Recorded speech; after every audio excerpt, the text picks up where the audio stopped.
Salut à tous, j'espère que vous allez tous très bien. On se retrouve pour faire le tour de l'actu de l'OM dans ce nouvel épisode. En ce moment, il y a beaucoup de vidéos actu OM sur la chaîne, mais on va pas tarder à sortir l'épisode 4 de l'histoire de l'OM. Si ça vous intéresse, je vous invite à voir les 3 premiers pour ne pas perdre le fil de cette histoire. Dans cet épisode d'actu OM, en tout cas, on parlera de la recherche du Head of Football où les dirigeants commencent à avoir une idée plus précise des candidats. Et on fera aussi un gros point sur le mercato où on a plusieurs rumeurs intéressantes. N'hésitez pas à nous suivre sur Twitter et Insta, les liens sont en description. N'hésitez pas à vous abonner avec la petite cloche de notif pour avoir les infos sur l'OM dès la sortie de la vidéo. Et si cette vidéo vous plaît, n'oubliez pas le petit pouce bleu et de réagir aux rumeurs dans les commentaires pour qu'on puisse en discuter ensemble. Petite question pour vous avant de commencer cette vidéo, qu'est-ce que vous feriez vous pour l'avenir de Christopher Roca? Est-ce que vous pensez que c'est intéressant de le garder? Est-ce que vous pensez qu'il faudrait mieux le vendre? Ou est-ce que vous tenteriez un nouveau prêt pour qu'il prenne un petit peu plus d'expérience? On vous attend en commentaire les amis. On va commencer cette vidéo par un point sur le dossier Mitroglou qui, comme vous le savez, reviendra cet été à Marseille après un prêt sans réel succès au PSV Eindhoven. On évoquait un intérêt de l'Olympiakos mais qui pourrait avoir des difficultés financières pour boucler l'opération et pourrait donc ne pas passer à l'attaque. Le média turc Yeni Alanya indique que Kostas Mitroglou pourrait évoluer à nouveau en Turquie, un championnat qu'il connaît pour avoir été prêté du côté de Galatasaray la saison passée, mais cette fois-ci sous les couleurs d'Alanyaspor qui serait intéressé. Cette opération se fera seulement en cas de départ de Papis Cissé, une piste qui a été validée par l'entraîneur Erol Bulut mais qui pourrait quitter le club en fin de saison. Cette piste dépendra donc évidemment de sa présence ou non au sein du club d'Alanyaspor.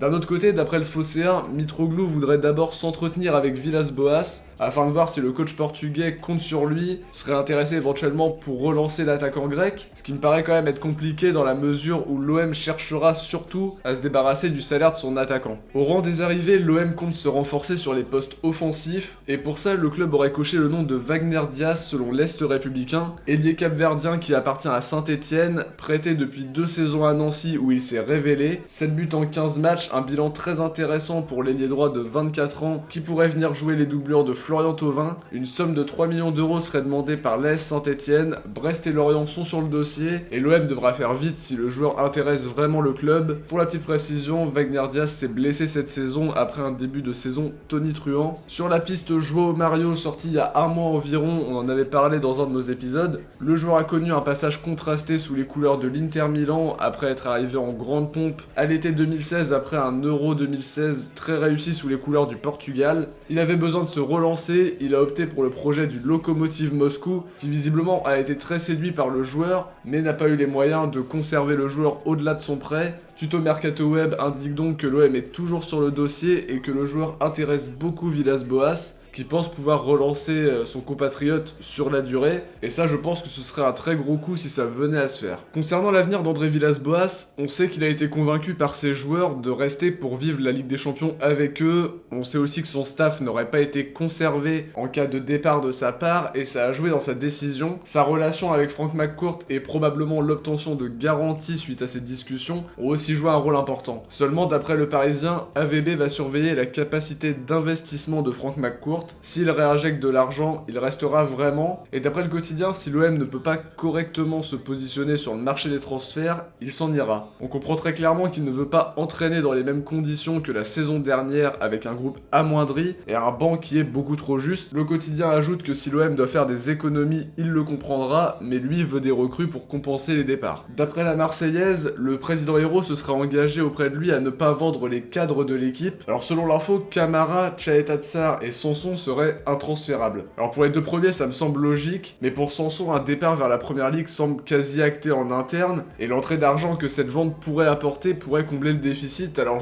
je le vois mal rester. En plus de ça, quand on entend le terme cadre, on imagine plutôt des joueurs expérimentés ou qui sont au club depuis longtemps, à l'image un peu de Mandanda, Payet, Thauvin, Strootman ou Bounassar. Le quotidien rappelle en tout cas que Pelé et Sertic ne seront pas conservés, même s'il y avait un petit doute pour Pelé il y a quelques semaines. La Marseillaise précise que les candidats au départ seront Strootman, Mitroglou, Lopez, Kawi et Germain. Reste à voir si les rentrées d'argent seront si importantes que ça pour réduire le déficit. Pour le dossier des jeunes, ça s'annonce pas forcément simple. D'après la Provence, des propositions ont été faites, mais les jeunes s'attendaient à obtenir 5 fois plus en termes de salaire et en termes de prime à la signature. Le quotidien évoque des contrats de 3 ans avec un salaire évolutif de 4 à 8 000 000 € par mois et des primes à la signature à hauteur de 50 000 € qui ont été proposées. Bertelli, Souaré, Nkunku et Jores Raou font partie des joueurs qui eux demandent des garanties sportives, qui ont des demandes à l'étranger mais qui donnent leur priorité à leur club formateur. Concernant Roca, on sait qu'il a des touches en Ligue 1, Ligue 2 et aussi en Belgique, que la Provence confirme. Omar Daf, son entraîneur à Sochaux, en a dit énormément de bien, tout comme son adjoint qui a remarqué une très grande progression en 18 mois de prêt, en démontrant toutes ses qualités offensives et défensives.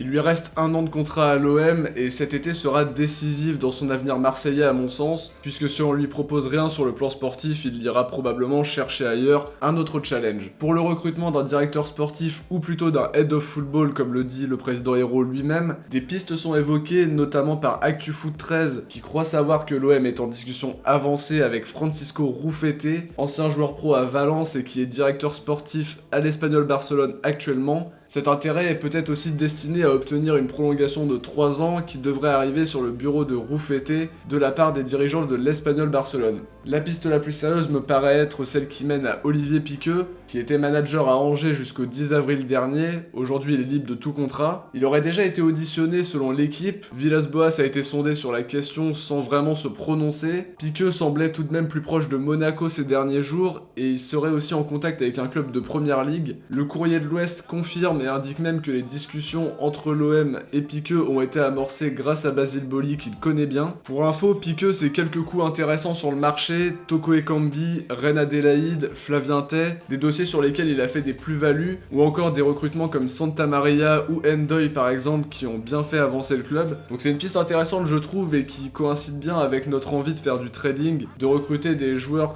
auxquels pas grand monde ne pense et pouvoir par la suite les revendre beaucoup plus cher, et je pense que ça conviendra au président Hérault et à cette nouvelle politique qui entoure l'OM. On attend d'en savoir un petit peu plus, mais on vous tiendra au courant des avancées sur ce poste-là. Voilà, c'est déjà la fin de cette vidéo, j'espère qu'elle vous aura plu. Si c'est le cas, dites-le nous en commentaire. On se retrouve très vite pour une prochaine vidéo. Ciao, portez-vous bien et surtout allez l'OM.